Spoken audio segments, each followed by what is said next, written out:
forgot what I was going to talk about. Oh, yes, I know.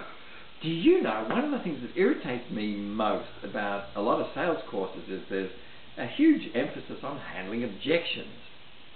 And it's okay as far as it goes, but you know, I think it's sort of like barking up the wrong tree, frankly.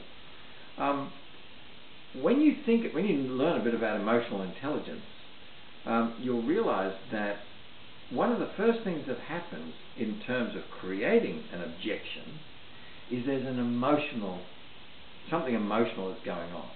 That's what hits the brain first.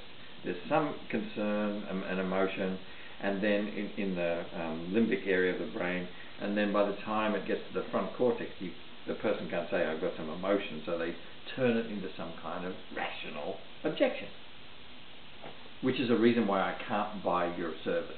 I can't buy your widget. And so the sales literature is all about handling objections, which is arguing or dealing with the rational objection. But the cause of the objection is something that's emotional.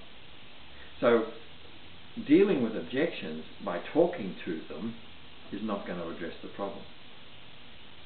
What we need to do in terms of relationship selling and relationships altogether is we need to anticipate.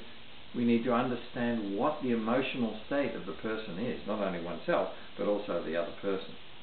If you know that the other person is experiencing some kind of fear, or anger, you can explore that. I'm sensing that this is not going so well.